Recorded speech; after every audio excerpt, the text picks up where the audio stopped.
సత్తు సత్తునుగాదది చిత్తుగాదు, సగుణ నిర్గుణములుగాదు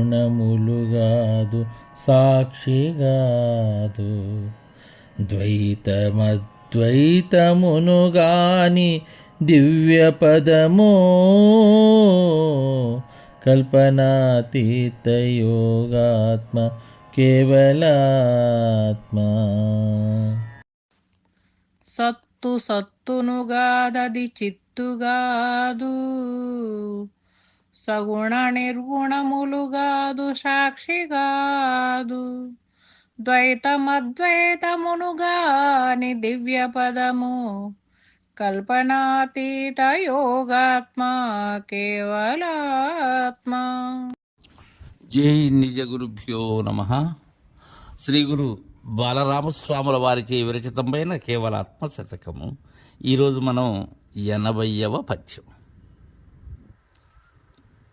ఇది ఎలా ఉన్నది అనేటువంటి విషయాన్ని జీవతత్వము, దేవతత్వము, తదుపరి ఉండబడేటువంటి సత్తామాత్రమైన చైతన్య స్వరూపమునకు అవ్వల ఏదైతే ఉన్నదో అది నిజ దర్శనమని తెలియజేసి అదే కేవలాత్మ అని తెలియజేసినటువంటి బాలరామ పండితుల వారు దాన్నే చెప్తున్నారు. ఎలాంటిది అంటే సత్తు సత్తునుగా తది చిత్తుగాదు.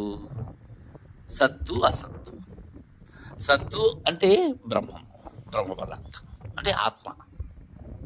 అలానే అసత్తు అనాత్మ. ఆత్మానాత్మలు కానిది. అయితే ఆత్మానాత్మలు కానిది మరలా చిత్తు కాదు. చిత్తు అంటే ఏంటి? చైతన్యం. సమస్తమునకు కారణమైనటువంటిది ఏదైతే ఉన్నదో అది చిత్తు, అదే చైతన్యం. సరే, సగుణ నిర్గుణములుగాదు సాక్షిగాదు. సగుణోపాధి కాదది, గుణములతో ఉన్నది కాదు, గుణరహితమైనది కాదు. ఇక్కడ చాలా మేధ కావాలి. ఇవి అందుకునేందుకు గురువు వెంట ప్రయాణించగలగాలి. అందుకే పెద్దలు అంటారు, గురు వింట, గురు వెంట, గురు కంట ఎప్పుడూ ఉండాలి గురు జంట. అది గుణాతీతము కాదు, గుణత్రయ సంయుతమైనటువంటిది కాదు, గుణత్రయ రహితమైనటువంటిది కాదది. ఎందుకని? గుణములు ఏవి?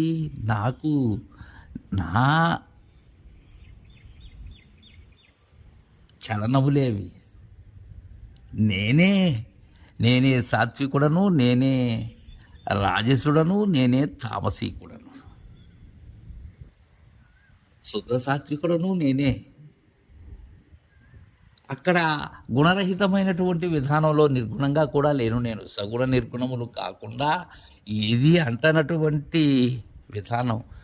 కావున ఉన్న పరిపూర్ణము ఆ దర్శనం ఏదైతే ఉన్నదో అది సగుణ నిర్గుణములు కాదు, సాక్షి కాదు,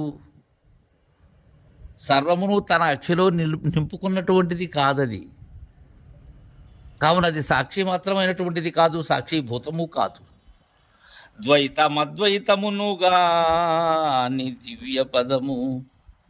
ద్వైతము అద్వైతము కానటువంటి మహాద్వైతం అది దివ్య పదము అంటున్నారు ఇక్కడ బాలరామ పండితులు. అంతకన్నా దివ్యమైన పదం ఏమున్నది?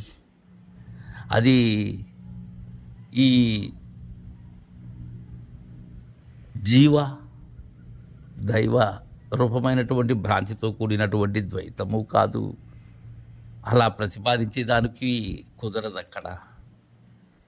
అవి రెండు వేరు కాదు, అవి రెండు వేరు కాదన్నటువంటి అద్వైతము కాదు.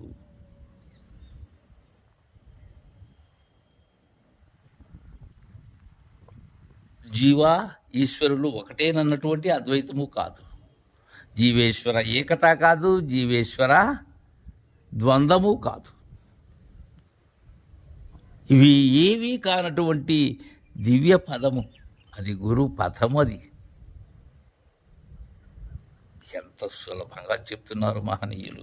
కల్పనాతీత యోగాత్మ కేవలాత్మ. జై గురు.